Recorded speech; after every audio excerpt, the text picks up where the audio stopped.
Welcome back to another episode of the Commander Experience podcast. I am one of your hosts, I'm Brian.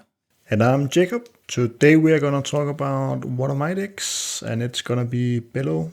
We're going to talk about what makes the deck tick and why I have chosen the cards I've chosen. Let's break it down.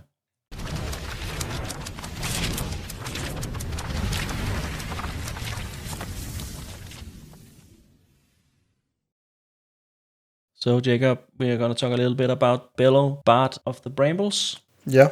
Tell us a little bit why you build this deck, how you build it, and what makes it tick. Yeah, so the base plan, if you haven't played against it before, is I have set the deck up so most of the time you can get Bello into play on turn 2. Of course, turn 1 is possible, but turn 2 is the most normal thing. And as a pre-game action, you hopefully get 1 or 2 ley lines into play. So already on turn 2, you have to at least have one attacker that draws you a card.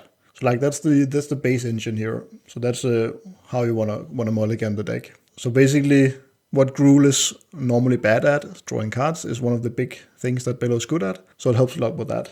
Then later on, you just want to keep the ball rolling because you're some sort of, I wouldn't say aggro deck, but you're kind of an aggro deck. So you kind of want to keep playing on curve in some ways, as you do with our aggro deck. So you roll into more enchantments that has 4 costs.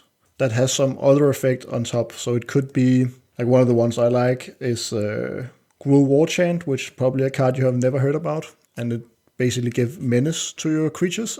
So weird enchantments like that you don't normally see. And basically if you don't get interacted with in the game, you'll basically just run the enemies down. So on turn 5 you had normally draw so many cards that you either kill people or get to one of the winning combos. So the 2 I'm running currently is Kiki-Jiki with Seller's Conscript. And again, you can basically birthing pot one of your enchantment, because they're creatures now, into a Kiki-Jiki. So that's very powerful. And you can also birthing pot them into Seller's Conscript. So both parts of the combo is something you can birthing pot into. So like that's the base plan.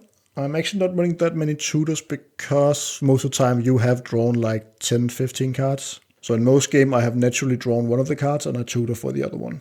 Then the other win con is Grinding Station with Underworld Breach. And I have actually never used this, and currently grinding stationing on the chopping block because it just feels so bad to draw that card unless you're trying to win at that moment. And it seems like Kiki-Jiki has been more than enough, and if you don't really get there, normally on turn 5 or 6 you have so much power on the table that you actually just kill everyone. So that's also why I have included some like over the top, like unnatural growth to try and end the game with actual aggro or City on Fire to go over the top and just end the game. The other thing that you may have seen in our games before, Brian, is that I actually do have like more than normal amount of interaction in this deck. So I do run the obvious one, Pyroblast, Red Elemental Blast. Then I have run Pyrokinesis, which I have actually liked a lot. Then we have Overlord of the Bale Merge, Mock Salvager, Force of Vigor, Blasphemous Act, because you kind of dodge that in this deck. So that's somewhat of a one-sided board wipe. And then you have some of the protection that also sometimes works as removal, like Deflecting Sword and Bolt Bend, and the newly added Redirect Lightning. In most game, I actually do interact quite a bit as well. Because you draw that many cards, you also have the card advantage to just throw Mock Salvagers or something random in the game. But yeah, my RAM section in the deck is 24 cards, so quite a big section of the deck, but that's just because you want to have Bello out on turn 2 basically every game if that's possible. That actually also leads me to one of my first questions, because as you said, this whole deck is pretty much built around you want to have Bello out as soon as possible because it really enables your game plan, and if you already have some free ley lines in play from pre-game actions, you want to have Bello out as fast as possible. And I could imagine all the ramp that you're running, and also from playing against it, you pretty much have Bello out turn 2 at the latest. Which is also why I find it a bit weird that you have included 3 Wizards and Nature's Law into your deck, because you're usually not going to cast those on turn 2 if you can cast Bello. So they're kind of blocking that curve, or whatever you want to call it. I guess the situations where you have 2 mana turn 1, those are nice inclusions to have, but at the same time, if you don't have that, it seems like they're just blocking your curve. Yeah, they're definitely the worst ones, and I think they might be a bit of a... I know it's weird to say that Nature's Law is a pet card, but they are kind of one of the cards I like to play because There's just some games where I get wiped out early game, and it feels so bad as all your RAM goes with it, and I have like this feeling, oh, people don't touch my lands, and that's still kind of true in our pot to some extent. So it is some insurance, and as you said, sometimes you get the play where you have a Lotus Petal and you play that, and then you can 3 wizards on turn 1, and it kind of is worth it just because then next turn you have permanent mana instead. But yeah, it is one of the ones I should probably remove. I will say, when you are on 24 RAM PC, you get kind of limited at some point what you can play. So that's also one of the factors. But yeah, there's definitely some other picks I could put in. It's one of the cards we have talked about before, which is probably just straight up better than Nature's Law, is Jeweled Amulet. I know it's also 2 mana, but it does it in a different way that is kind of, most of the time, better than Nature's Law and stuff like that. So yeah, I think it's more personal preference than it's actual optimal for the deck. A card I'm actually pretty surprised to see that you're not running, also because, as you said, that the cards you won the most games with in this deck is Kiki, Zealous Conscript combo. So an obvious include for me, also because I think it's just a fun card myself, is the enchantment called Defense of the Heart. Because it is 4-mana enchantment that pretty much just do what you want to do in Bello. And now you also have the inclusion that if it goes off, you can just go ahead and find your combo. Yeah, I think this might have been one of the cards where I wanted to turn down the deck a bit actually. Makes sense. Because I already feel that it's a bit on the edge of actually being bracket 4 and not being straight up CDH. And you guys will also, some of you will probably watch and see my deck list and be like, there's like 7 cards difference or something like that. So I think that's one of the cards where like, maybe not play 1 card and win the game. That might be a bit too much. And that's also one of the reasons why when you look at my tutors, I only play 5 tutors. That was also because my deck would probably just be straight up better if I included 5 more green tutors. But yeah, I kind of wanted to turn it back down a bit so it just wasn't straight up playing CDH here. Yeah, I don't know the CDH list, to be honest. I have probably looked at it at some point just to compare it to yours. But what about Perforos? Is that also one of the enchantments that is ran in CDH? Or I don't think that is, no. So basically most of the, especially the 5-mana ones, but most of the 4-mana ones that are not ley lines, if they don't draw cards, they don't really play them. So I think Gru Warchant is because it gives menace, so that helps you drawing cards. And the Berserker's Onslaught is as well because it gives Double Strike. I have included Mana Echoes, which also probably not good enough, but I really enjoy that. And I have included some vehicles that are also kind of fun. I have taken out some of the tutors just to include some more enchantments and trying like to draw more naturally into the win cons, so we just turn it down just a bit. Yeah, makes a lot of sense. One of the other things I was a bit surprised about, well, first of all, I was surprised of all the interaction you were running because that's not usually your style. But I was also a bit surprised when I saw that a lot of them were more offensively than defensively, because it seems like your game plan is really surrounded about Bello, and if he goes off the battlefield, that you're pretty much reset and you need to cast Bello again before you can get on with your game plan. So cards like Tibble's Trickery and Tamio's Safekeeping, the 1 mana, there's a lot of these one mana ones like Redirect Lightning, where you can protect a permanent in play. And that could also be one of your enchantments, because a card we see a lot at our table is Into the Floodmaw, and that is actually one of the spells that can get around the indestructible part of your enchantments. So protecting those ley lines is pretty valuable, I think. And in worst case scenarios, maybe also protect Bello. I think it would have a more of a balance between the offensive ones and defensive ones, protecting Bello and the ley lines. I'm not sure that the deck would be better, but I think it's kind of like a card quality thing, where I think the card quality on the cards is higher. They are a bit worse for the deck because, as you say, pretty much just want to protect Bello. Some of them I was a bit, I think Mock Salvagers was one of the ones where like, that's probably not good enough. But I have actually had decent experience with it. I think you're right that the other cards are probably better, but I have actually had a bit of luck with these kind of cards. I think it might come down to that Bello sits in a weird spot where you're not really winning first, so you kind of have to stop people if you want to have a chance. Of course, you can be more of the thought that, okay, someone else is going to stop the people that win first. I'm a bit conflicted on this because what you say makes a lot of sense, and I have a feeling when you say it that it would probably just be better to include the 1 mana protect Bello cards and then exclude stuff like Mock Salvagers and Blasphemous Act and Pyrokinesis.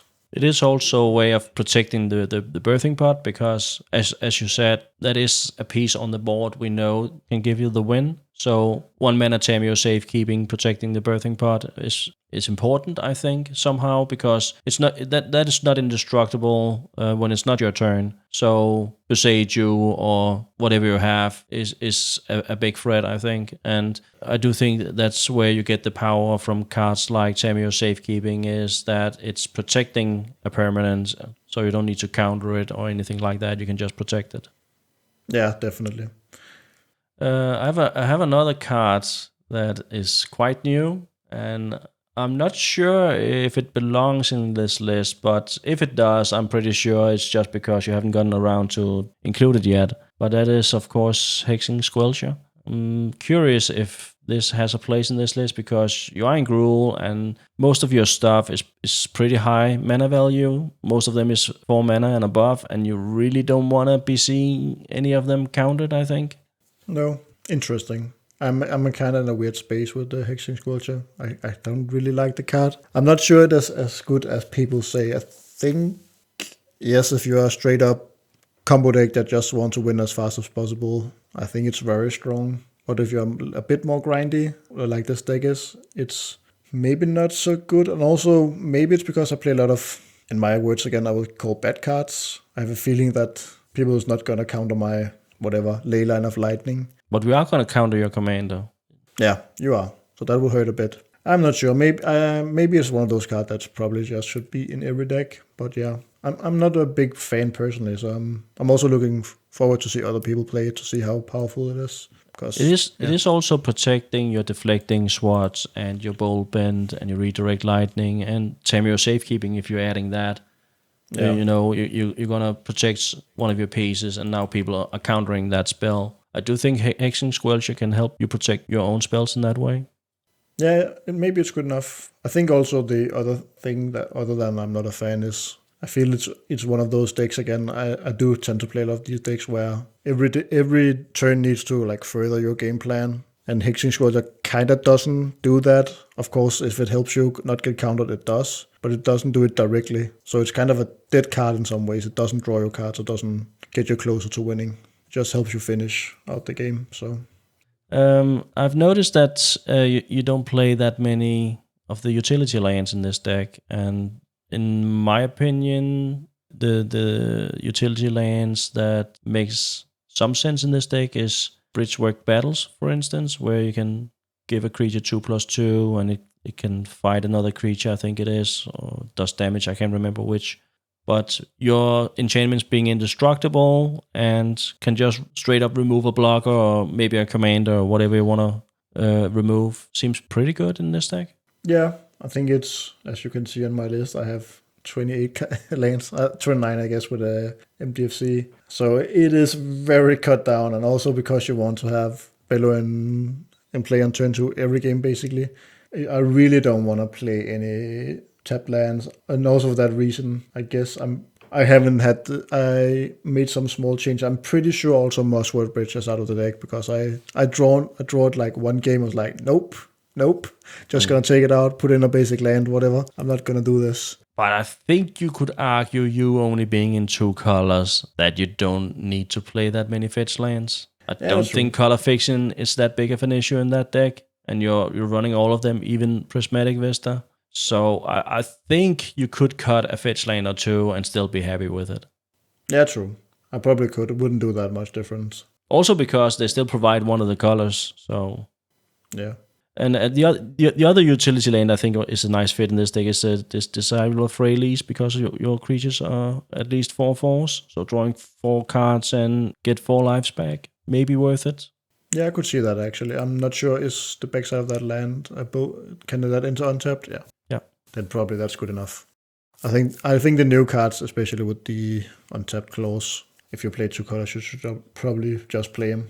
But looking at the list, I could imagine that Bello isn't that open-ended, meaning that you're gonna play all the ley lines, and there's some amount of the ramp that just is auto include because you want to cast Bello as soon as possible. You have cards like Roaming Throne, and there's so many cards in this deck that just seems like auto includes. So are there any room for pet cards, stuff like that? Are there any cards that you've added that you thought, hey, I'm being really clever here. You don't see this card on EDH Rec. I actually don't think there's too much of that. I know that, I think when I built the deck, I'm not sure if that's true anymore, but the vehicles wasn't that high on the EDH list, and I think Smuggler's Buggy especially, but also Nautilus Ship is kind of fun, and the one I mentioned before, I can't even remember. Horde Hauler. So basically playing a 4-mana vehicle that immediately is a creature with haste is pretty cool. So those are pretty fun. I'm not sure if they're high now. And also, I don't know if it's a pet card, but it's worth mentioning that the backside of Burgee also enters with haste suddenly, so now it draws you cards, and you can discard those cards to draw cards. So that's a pretty cool interaction. I'm not sure how high it is on EDH Reg and if it's a auto-include or not, but I do like the inclusion of Stranglehold in this deck. Yeah, that's one of the cards always, if it makes sense, and it doesn't do that much anymore, but it does. Like this deck, I'm like, yes, I want to play that. I love that card. It's so fun. But talking a bit of pet cards, and a newly pet card of mine whenever I'm playing red is Call Forth the Tempest. And I do think if I had a Bello deck, I would be running that card, both because it has Cascade, and like we talked about earlier, many of your cards cost at least 4 mana value. So I think I would be running that deck, and a one-sided board wipe in a deck where you generally want to be hitting your opponents doesn't seem that bad. No, I think it's pretty good. I really have liked when you have played that card. I think because of the way I build the deck currently, I have so few lands, so most of the time I kind of get stuck on 3 or 4 mana. Hopefully 4, fingers crossed, in the current version. So after like 4 mana, I don't usually gain that much more mana advantage normally. So in the current version, it wouldn't be that great, but I can see definitely a version where you like turn down some of the weird early mana. Maybe you don't run Lotus Petal and all this, and just turn up a little bit of the more permanent mana value, and then this card could be very strong, because I think that definitely it is very good.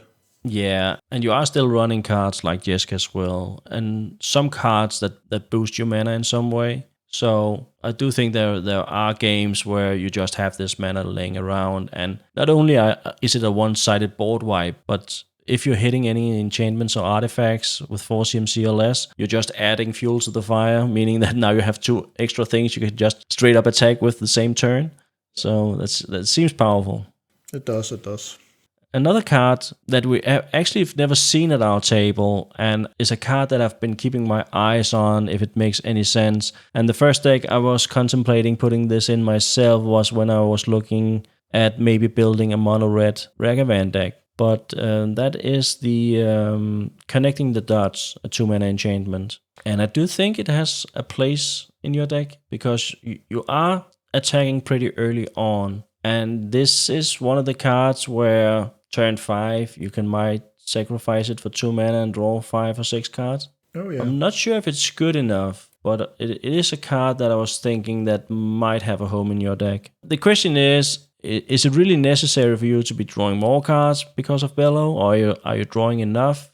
I'm not sure. Yeah, it's definitely interesting. In some twisted way, because of Bello, it would be better if it was 4 mana. Yeah.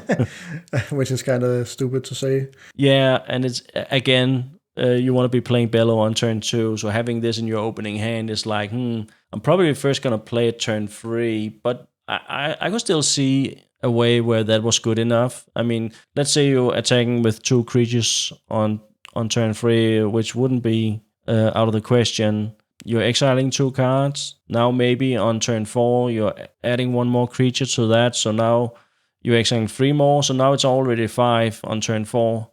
Meaning on turn 6, you can probably draw somewhere between 5, 7, 8 cards. Yeah, it seems pretty decent.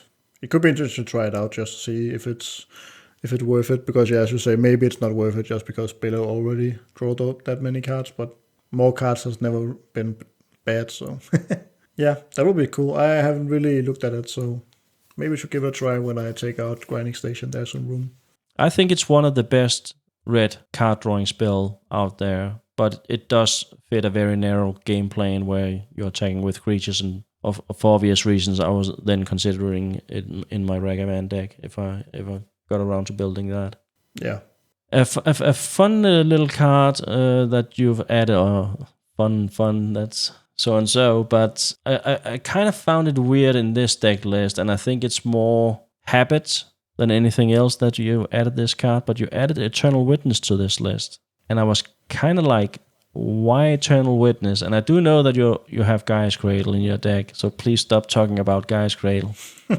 But I was more like, why Eternal Witness or Noxious Revival? Or maybe even my personal favorite, Nostalgic Dreams, because you are drawing a lot of cards in this deck. So having Nostalgic Dreams instead of Eternal Witness seems like a better fit, in my opinion. It is one less mana, first of all. And this can be getting maybe 4 or 5 cards back from your graveyards that you've lost during the game.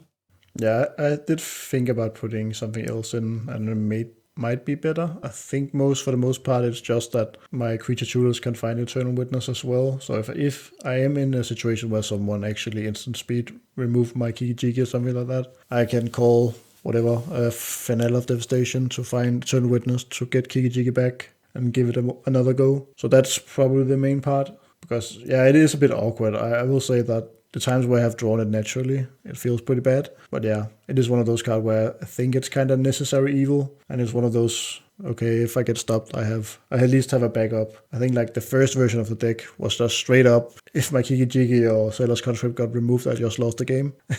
Yeah. And I was like, okay, maybe I'll add it in one card that can kind of try and do it again. But maybe some of the other ones are better. I was a fan of Reap at some point, but it's a bit situational, so. But talking about the tutors, I know you said you were trying to cut back a bit also to try and power the deck down just a little. But it seems like Reckless Handling is one of the better tutors you could be running in your deck, because it not only finds the Roaming Throne, but it can also, in some cases, find the One Ring where it's necessary, where a lot of the creature tutors don't have that options. Yeah, that's true. It can also find the vehicles, which are not creatures, so. Yeah, that's true. Yeah, because Reckless Hand is to hand, because I was thinking about Worldly Tutor. It's pretty interesting, because Roaming Throne in this deck is pretty stupid. Most of the time, if I get that into play, I basically just win the game. Yeah, and there will be situations, because Reckless Handling, maybe you can cast that turn 1, and now you can get Roaming Throne. Sometimes it can be easy to get Roaming Throne out turn 3 and 4 now, where if you have to find it through Finale of Devastation, you don't get to split that mana up over 2 turns. You have to pay the whole 6 now, which sometimes can be a bit harder. Yeah, that's true. Yeah, it's pretty interesting. I think that could be worth a try at least. Also because it is so low on tutors, so that could be an include that also feels pretty good. And as you said, sometimes you really need a One Ring, so it kind of does double duty in that way. If my commander gets removed 2 times, or if I feel like I can't swing because people are going to hit me back too hard, then my One Ring is pretty good. Well, Jacob, that was a bit about your Bello deck. Any closing thoughts? Anything you want to add to this? I think the only thing I will say is that it's a fun deck to have in your collection, at least for me, because every new set I go in and scry all enchantments that cost more than 4 mana. I don't normally look at those cards, so that's a bonus with the deck. I just did it actually when we recorded. I was like, oh, there's some new toys here in the new sets, so I'm going to look at that after the episode and see, maybe we're going to add World War Hulk or something like that, but let's see. But yeah. That is actually also one of my favorite things. Commanders that enables cards that you wouldn't otherwise see in the meta. I always love those kind of decks. Yeah, definitely. Yeah, well, if any of you have questions or suggestions for Bello, put them in the comments. Also, as always, we would more than be happy to have you on our Discord server, asking questions, sharing your deck ideas, and just talking Magic in general. So join our community. We will be more than happy to have you. But until next time, thank you for tuning in.